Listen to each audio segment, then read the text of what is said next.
Gidagsa sa libuan ka mga karaganon ang talagsaong mass healing nga gipahigayon sa kapari nga si Father Fernando Suarez. Nagapatrol, May Diaz.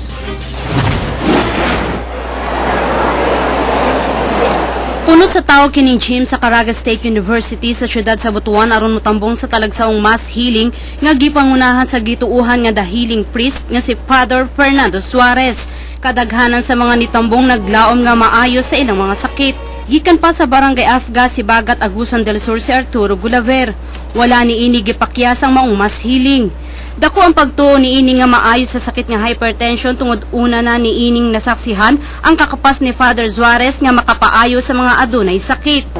Kay dati dili man ko maka kanang bakod bitaw nga natural lang. Mo bakod ko siya manukod di ko mo bakod. Kung paghuman og healing sa ako, pagbakod nako, na feel nako nga wala na sakit sa akong kilid ba. Unod sa mensahe ni Father Suarez atol sa gipahigayong misa, walay angay ikaguol bisan nakasinati sa mga problema tungod ang Dios wala magpasagad sa mga taong adunay pagtuo kang Hesukristo. Life without God is nothing. Useless.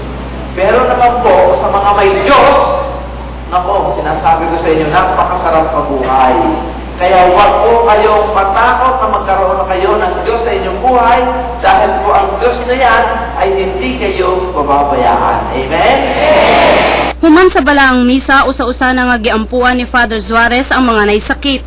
Milagro nga ang mga halos di kalakaw, hinay-hinay na nga nakalakaw. 5 katuig nga na-stroke ang lawas ni ining 85 anyos nga si Roberto Sicuti nga gikan pa sa RTR Agusan del Norte. Mapasalamaton kini tungod na arang-arang na matud pa ang iyang paminaw, human nga maampuan siya ni Father Suarez. Nakalakaw na ka. Nakalakaw naman.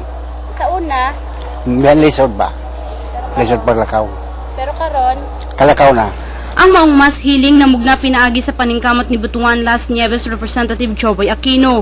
Iyan ning gitanyag sa katawhan isip pagtabang sa mga labing nanginahanglan atul sa iyang adlaw na tawhan. Through this mass, ma-share ko ang atong blessing sa katawhan, no? Walay kulor-kulor ani nga pagabot sa ani nga butang. This is for everybody.